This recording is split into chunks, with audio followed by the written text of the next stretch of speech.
지난주에도 말씀을 드렸지만 우리가 베드로전서를 배우면서 사실은 우리가 지금까지 갖고 있었던 그러한 신앙의 내용들, 그리고 말씀을 통해서 배우는 신앙의 권면들을 조금씩 수정해 가고 있다라고 말씀을 드렸습니다. 우리의 신앙하는 모습이나 우리의 신앙하는 그 내용들을 살펴보면은 우리의 대부분의 그 신앙의 내용들은 이 세상과 연관이 되어 있어서 언제든지 이 현실에 머물러 있는 경향이 참으로 많이 있습니다. 그러나 베드로가 지금까지 계속 권면해 온 바는 무엇이냐 하면은 하나님의 약속에 근거하여서 현재를 살아야 한다라는 것이었습니다. 베드로가 1장을 시작하면서, 즉 편지를 시작하면서 우리에게 가르쳐 준 바는 우리 성도가 삼위 하나님의 은혜로 부름을 받았다는 사실이고, 삼위 하나님의 은혜를 받은 성도에게는 약속된 산 소망이 있다는 것이었습니다. 그리고 그 약속된 산 소망은 하늘의 유업인데 썩지 않고 더럽지 않고 쇠하지 아니하는, 즉 영원토록 성도에게 주어지는 하나님의 은혜로운 약속이라는 사실입니다. 이것이 바로 우리에게 지금 주어져 있는 분명한 약속이고 확고한 소망이 되는 것이고, 그렇기 때문에 우리 성도가 현실의 삶을 살아갈 때에 이 약속을 붙들고 살아가야 한다는 것이 바로 베드로의 권면입니다. 우리가 갖고 있는 신앙의 모습은 대부분 현재 내가 어떻게 하면 평안히 살 수 있을까, 현재 내가 어떻게 하면 잘 될까 하는 현재에만 머물러 있지만은 베드로는 그렇지 않습니다. 항상 우리에게 말해준 바가 미래의 소망을 가지고, 즉 미래의 약속을 가지고 현재의 삶을 바라보아야 한다라는 것이 베드로의 권면이었고, 이 권면을 따라서 성도는 현재의 삶을 그렇게 살아야 한다는 것이었습니다. 여기에서 이제 세상 사람들과 우리 성도의 삶이 일치하는 부분이 있습니다. 그것은 무엇이냐 하면은 언제나 성도든지 세상 사람이든지 현실적이어야 한다는 것입니다.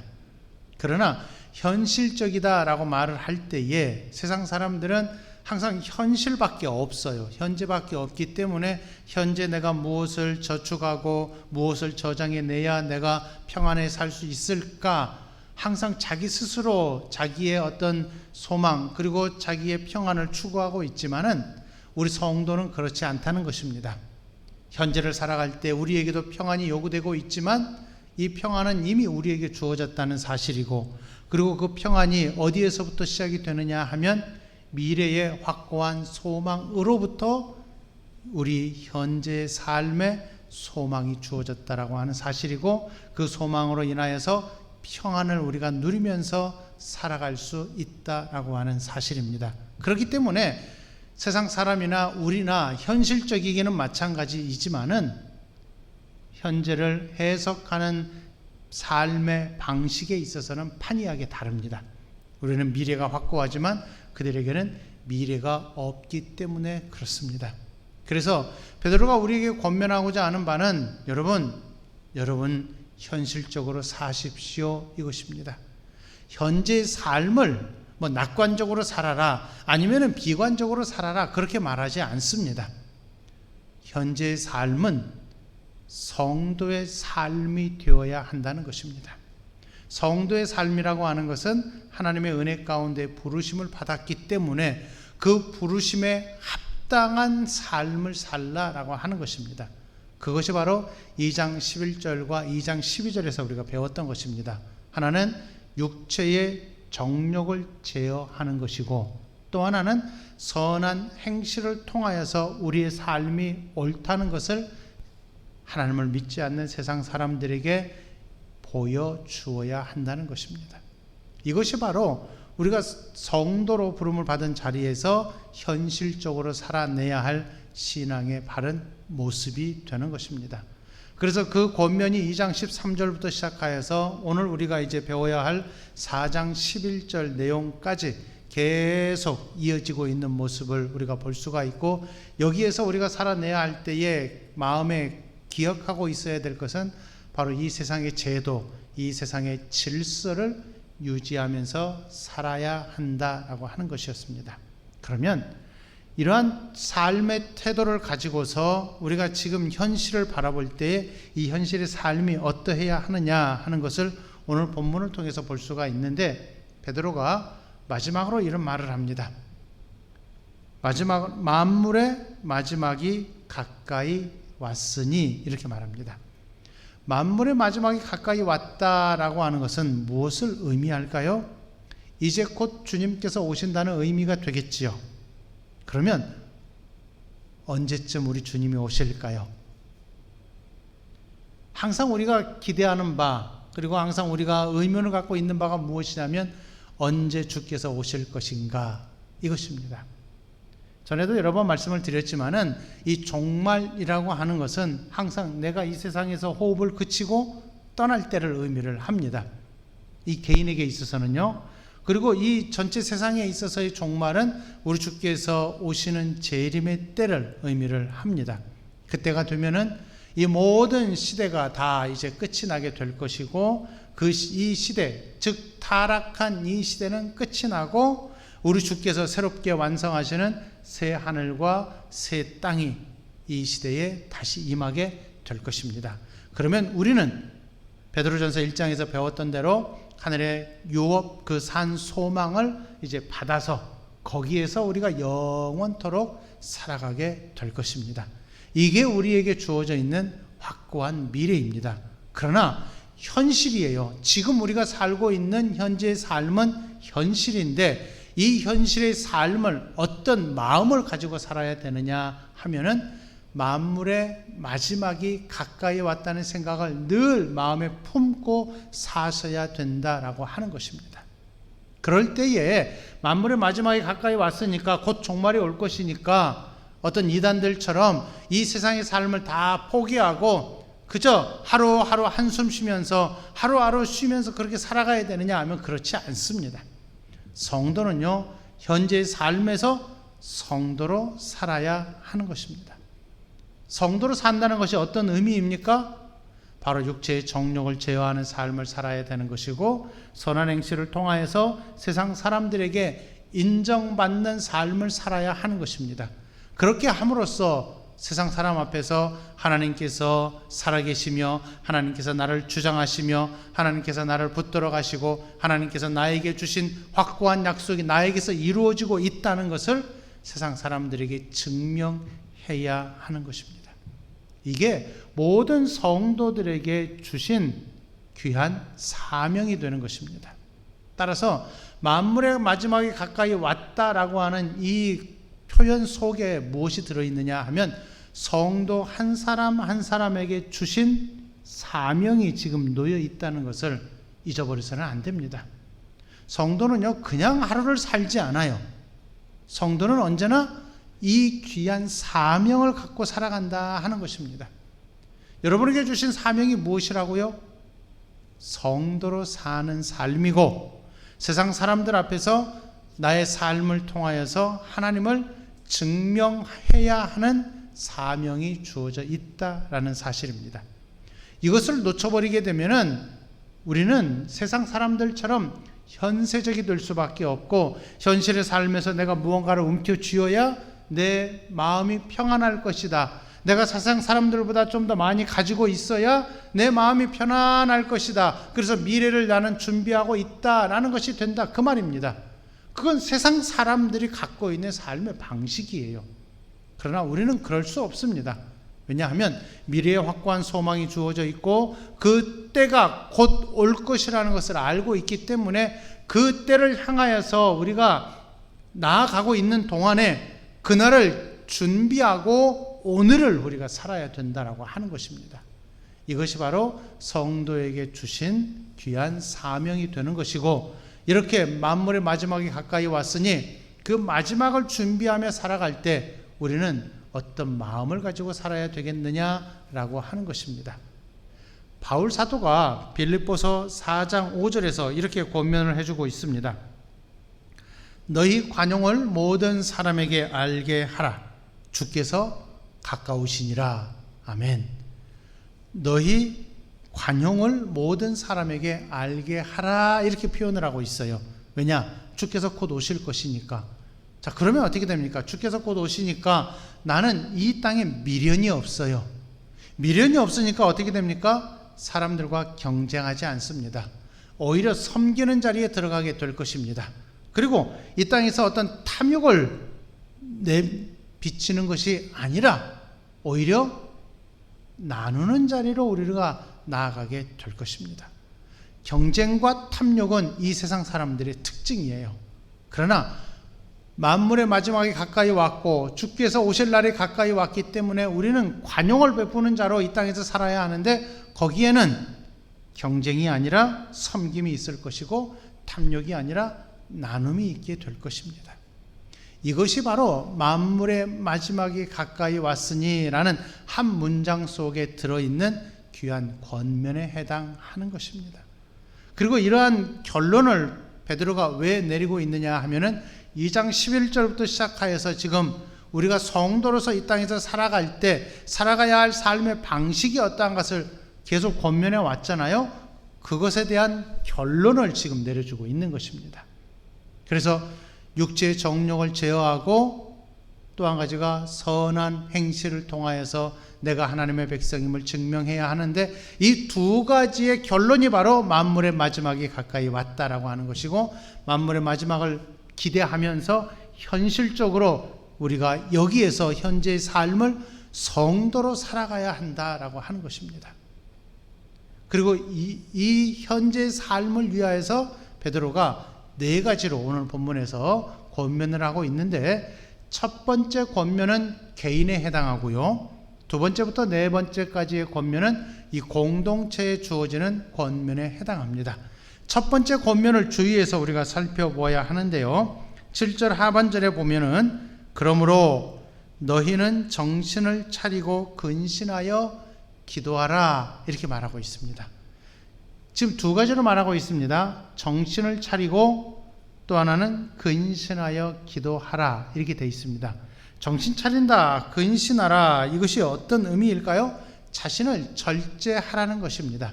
감정적이 되지 말고 언제나 자기의 생각을 절제함으로써 말이나 행동에서 거친 모습이 나오지 않도록 하라는 것입니다. 그런데 본문을 보면은요, 조금 이렇게 번역이 약간 애매하게 되어 있어요. 왜냐하면 두 가지로 나누는 것처럼 보이거든요. 하나는 정신을 차리고 또 하나는 근신하여 기도하는 것. 그러나 정신을 차리고 근신하는 것이 어디에 연결이 되느냐 하면 기도에 연결이 되고 있습니다. 그래서 이 부분을 직역을 하면은요, 이렇게 됩니다. 기도를 위하여 너희는 정신을 차리고 근신하라 이렇게 되어 있습니다. 그러니까 우리가 정신 차리고 근신해야 할 이유가 무엇이냐 하면은 우리의 기도가 막히지 않도록 하기 위해서 언제든지 우리가 감정적이 되지 아니하고 언제나 절제하고 근신하는 모습을 보이면서 우리의 기도가 끊이지 않도록 하라는 것입니다. 보통 우리가 기도할 때에는 어떤 기도의 내용을 갖고 있느냐 하면은 우리의 간구를 할 때가 참 많습니다. 자주 말씀을 드렸잖아요. 이것도 주시고 저것도 주시고 이렇게 해주시고 이거 해주시고 이거 해결해 주시고 저거 해주시고 하면서 우리가 기도를 어디에 활용을 하느냐 하면은 내가 원하는 것을 하나님 앞에 내어놓을 때 우리가 이 기도를 활용합니다. 그러나 그러한 기도의 활용은 반쪽에 해당이 돼요. 하나님께서 그러한 간구를 금하시지는 않았습니다. 분명히 우리도 그러한 간구를 할 수가 있어요. 하나님, 우리 자녀를 위해서, 배우자를 위해서 기도합니다. 당연히 해야지요. 그런데 그것과 함께 우리 앞에 먼저 기도해야 할 내용이 무엇이냐 하면은, 기도를 함으로써 우리가 하나님의 성품과 하나님의 계획과 하나님의 약속을 깨닫는 것이 더 중요하다라고 하는 것입니다. 그리고 난 다음에 두 번째로 기도할 때 우리의 간구를 위해서, 우리의 필요를 위해서 하나님 앞에 기도하는 것입니다. 그래서 기도의 첫 번째 목적이 무엇이냐 하면은 하나님의 계획, 하나님의 약속, 하나님의 성품, 이러한 것들을 내가 말씀을 통해서 묵상하고 배웠던 것을 기억하는 것이 더 중요합니다. 하나님은 이런 분이십니다. 하나님은 이렇게 해주실 수 있는 분이십니다 라는 것을 우리가 기도를 통해서 기억하고 그 다음에 우리의 간구를 내세우는 것입니다. 그런데 정신을 차리지 아니하고 근신하지 아니하면 기도가 막히게 되는데, 어디에서 막히느냐 하면 첫 번째 단계에서 막히는 것입니다. 하나님의 계획, 하나님의 성품, 또 하나님의 약속, 이러한 것들을 전혀 기억하지 못하게 되니까 기도할 수가 없는 거예요. 그러면 그 두 번째 나머지 부분만 기도하고 간구하다 보니까 하나님이 어떤 분인지 나에게는 알 필요가 없어요. 하나님이 이걸 해주실지 안 해주실지 나는 알 필요가 없어요. 그냥 내 마음 편하자고 하나님 앞에 기도하면서 하나님 이렇게 저렇게 해주세요 하지만, 그러한 기도는 하나님이 듣지 아니하신다 하는 것입니다. 왜냐하면 하나님의 약속에 근거하여 우리가 기도해야 하거든요. 그리고 하나님의 성품을 의지하여서 우리가 기도해야 하거든요. 그런데 하나님의 성품, 하나님의 약속, 이것이 빠져버리게 되면은 우리가 어떤 신에게 기도하는 것이나 똑같다는 것입니다. 우리는 누구에게 기도합니까? 하나님 아버지에게 분명히 기도합니다. 누구를 의지해서 기도합니까? 독생자 예수 그리스도를 의지해서 기도합니다. 누가 우리를 기도하게 하십니까? 나는 기도할 바를 알지 못하지만 내 안에 좌정해 계시는 성령 하나님께서 나로 하여금 예수 그리스도를 의지하여서 하나님 아버지께 기도하게 하신다, 그 말입니다. 그래서 우리의 기도의 대상이 바로 삼위일체 하나님이신데, 우리가 이 부분을 놓쳐버리게 되면은, 정신 차리고 근신하지 아니하면 이 부분을 놓쳐버리게 될 것이고, 우리의 기도는요 그냥 헛되이 부르짖는 것밖에 되지 않는다 하는 것입니다. 그렇기 때문에 베드로가 권면하고 있는 첫 번째 내용이 무엇이냐면, 정신 차리고 근신해라. 감정적이 되지 말고 언제나 절제함으로써 하나님의 백성다운 삶의 모습을 보여라, 이 말입니다. 왜 그렇습니까? 너희의 기도를 위해서 이렇게 되는 것입니다. 그래야 기도가 막히지 않기 때문에 그렇습니다. 이것이 바로 베드로가 우리가 실제로 이 땅에서 살아내야 할 첫 번째 성도의 삶의 모습이라 하는 것입니다. 그리고 두 번째부터 네 번째까지의 권면은 무엇이냐 하면은요, 이 공동체 전체에 주는 권면인데, 그것은 바로 성도 한 사람 한 사람에게 은사를 주셨는데 그 은사를 통하여서 서로 섬기라 하는 것입니다. 여기에서 보면은요, 말과 그리고 또 하나 이제 봉사, 이 두 가지만을 말하고 있지만은 성경 전체를 통해서 보게 되면은 하나님께서는 성도 한 사람 한 사람에게 각자 은사를 허락하셨어요. 그 은사를 허락하신 이유가 무엇이냐 하면은 은사를 통하여서 공동체를 섬길 수 있도록 하기 위해서 그렇게 하신 것입니다.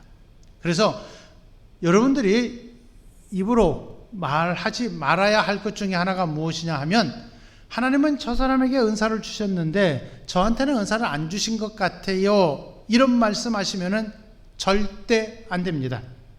왜냐하면 우리 모두는 예수 그리스도의 몸으로 부름을 받았습니다. 예수 그리스도의 몸으로 부름을 받아서 어떤 사람은 뭐 손이 될 수 있고 발이 될 수 있고 눈이 될 수 있고 코가 될 수 있고 귀도 될 수 있어요. 각자 주신 그 사명들이 있다, 그 말입니다. 그렇기 때문에 그 자리에서 주신 사명을 기억하면서 나에게 주신 그 은사를 활용하여서 이 공동체를 섬겨야 하는데, 그때 가지고 있어야 될 마음이 무엇이냐 하면 바로 사랑인 것입니다. 섬기는 마음인 것입니다. 성도가 이 공동체 내에서 갖고 있어야 될 그 마음이 바로 이 사랑이라 하는 것입니다. 사랑은 은사가 아닙니다.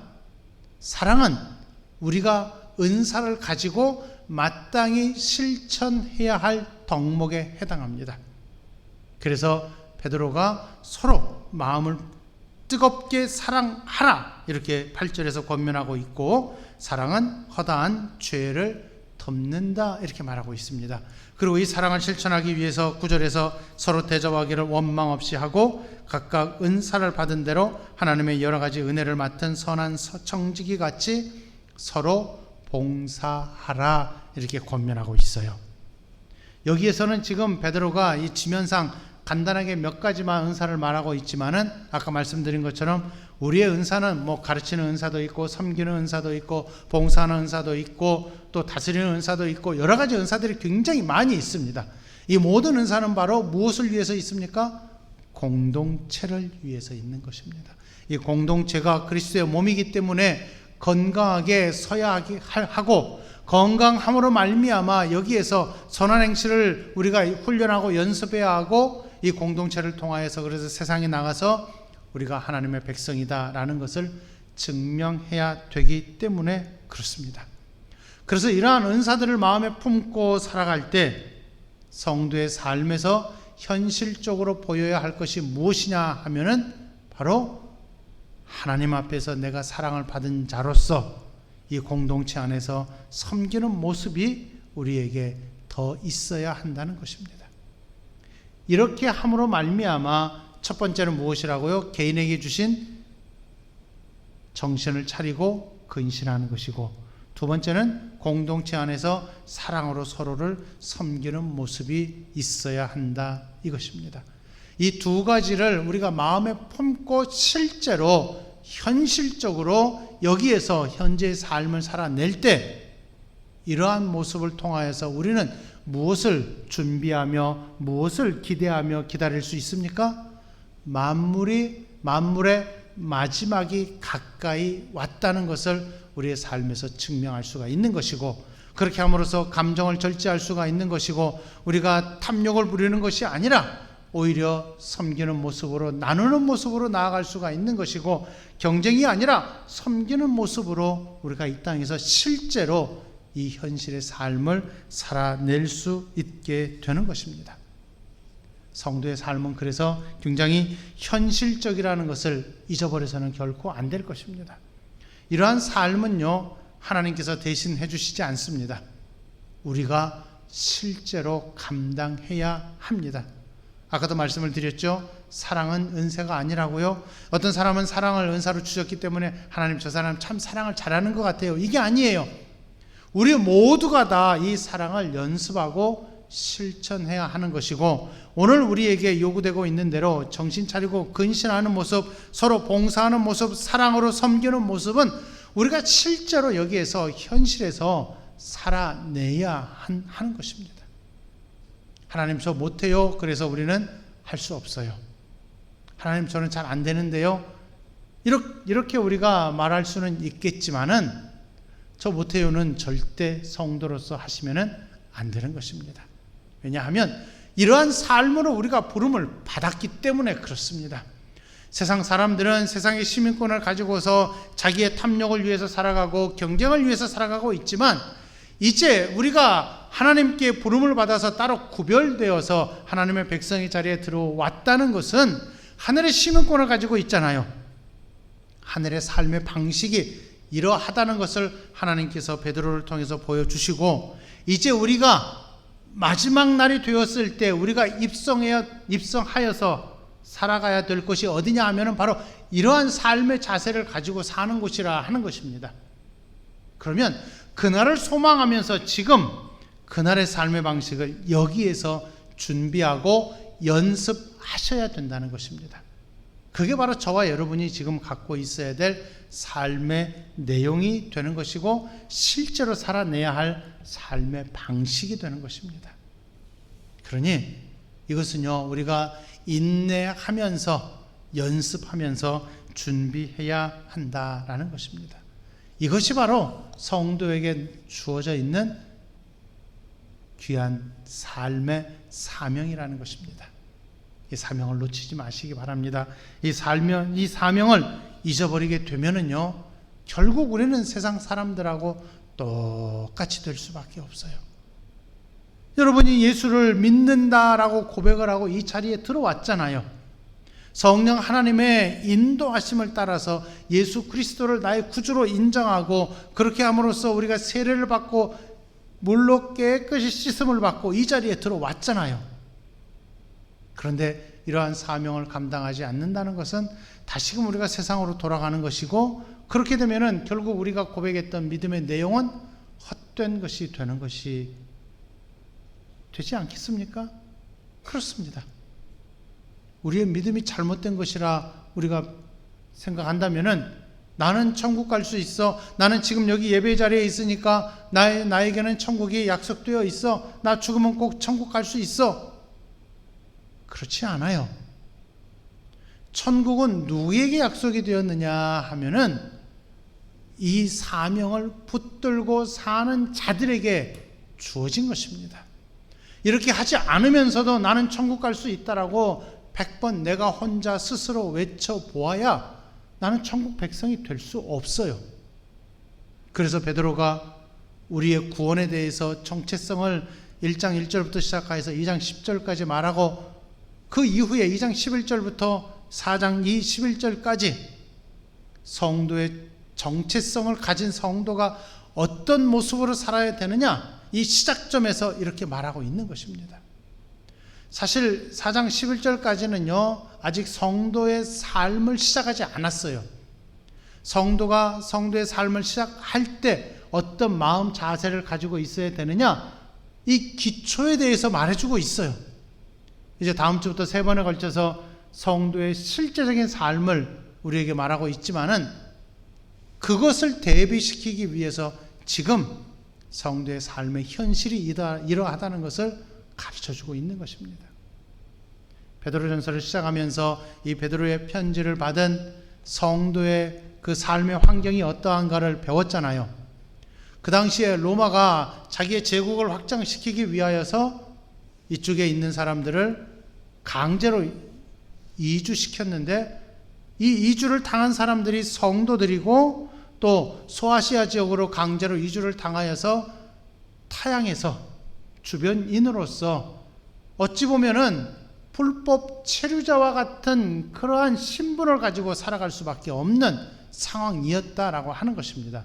물론 로마 제국에서 합법적으로 그들을 이주를 시켰지만은 막상 그곳에 들어가 보면은 그곳에 사는 사람들과 어울려 살아갈 수가 없어요. 왜냐하면 그들은 이미 그곳에서 정착하여 살아가고 있고 거기에서 자기의 소유를 가지고 기득권을 주장하면서 살아가고 있는데 우리는 그곳에 가서 살아보았자 이방인밖에 되지 않아요. 내 것이 없어요. 그러니까 하루하루 근근히 살아갈 수밖에 없고 또 로마 제국에서는 너희가 이곳을 개척하여 살아라 이렇게 명령을 내리고 있으니까 이곳에서 과연 어떻게 이 삶을 유지해 갈 수 있을까 참으로 암담할 수밖에 없다는 것입니다. 그런데 베드로는 너희가 그럼에도 불구하고 육체의 정욕을 제어하면서 살아야 된다. 세상 사람들처럼 탐욕을 내세워서는 아니 된다. 세상 사람들처럼 경쟁해서는 아니 된다. 오히려 사랑으로 허다한 죄를 덮어야 한다. 사랑으로 서로를 더욱 섬겨야 한다. 이런 권면을 내리고 있는 것이고 성도가 된다는 것은 그래서 육체의 정욕을 제어하고 선한 행실을 통하여서 너희가 하나님의 백성임을 증명해야 한다. 이렇게 말하고 있단 말입니다. 이것이 현실적으로 사실은 권면이 되지는 않아요. 그러나 중요한 것은 무엇이냐? 이것을 마음에 품고 만물의 마지막이 가까이 왔다는 것을 기억하면서 이제 곧 우리가 주님을 만날 것이고 지금 현실의 삶은 언젠가는 끝이 날 것이기 때문에 개인에게 있어서는 그것이 10년일 수도 있고 20년일 수도 있고 아니면 뭐 5, 60년이 될 수도 있겠지만은 영원한 삶에 비추어 볼 때에는 이거 짧은 삶이 될 수밖에 없는 것입니다. 만약에 100년의 삶을 산다고 할 때 오늘 하루는 굉장히 짧잖아요. 이렇게 우리가 생각을 바꾸어 가야 된다라고 하는 것입니다. 그렇게 할 때 현실의 삶에서 이제 곧 지나갈 것이기 때문에 이것은 잠깐이기 때문에 이 잠깐의 삶을 넘어서서 하나님께서 영원한 처소를 약속하셨으니 나는 그 영원한 곳을 바라보면서 영원한 약속이 주어져 있기 때문에 지난주에 말씀을 드렸지요. 이 영원한 약속이 너무 확고하다는 것을 말씀드렸잖아요. 그러면 그 확고한 약속을 꼭 붙들고 현실의 삶에서 내가 어떻게 살아야 됩니까? 이제 곧 넘어갈 것이기 때문에 이제 내가 오히려 겸손으로 정신을 차리고 근신하여서 경쟁하는 것이 아니라 탐욕을 내세울 것이 아니라 오히려 나누자, 오히려 섬기자, 오히려 사랑하자 오히려 베풀자, 오히려 다른 사람들을 위해서 살아가자, 이런 모습으로 우리가 나타날 수 있다는 것입니다. 이게 바로 성도의 삶이라는 것이에요.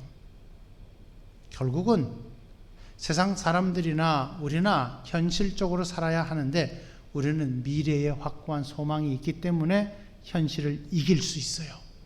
그러나 세상 사람들은 세상의 것을 움켜잡아야 마음이 평안하고 이길 수 있다고 생각하기 때문에 세상의 것들은 아무리 움켜쥐어 보아야 소나기에서 다 빠져나갈 뿐입니다. 여러분들이 물을 얼마만큼 잡을 수 있어요?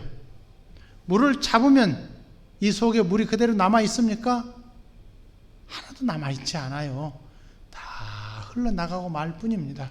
이처럼 세상의 것들은 다 흘러나갈 것이기 때문에 우리는 세상을 의지할 수 없습니다. 그러나 우리에게는 확고한 약속이 있다고 말씀을 드렸어요.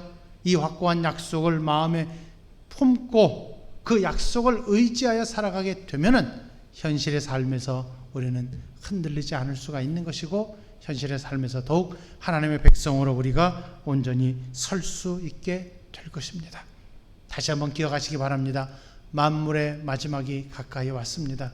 개인적으로도 우리가 주님 만날 날이 그리 멀지 않았습니다. 그렇다면 주님 만날 날까지 오늘부터 시작하여서 이 하루하루의 삶을 어떻게 살아야 되겠습니까? 주님 만날 날을 소망하면서 내가 성도로 살아야 되지 않겠습니까?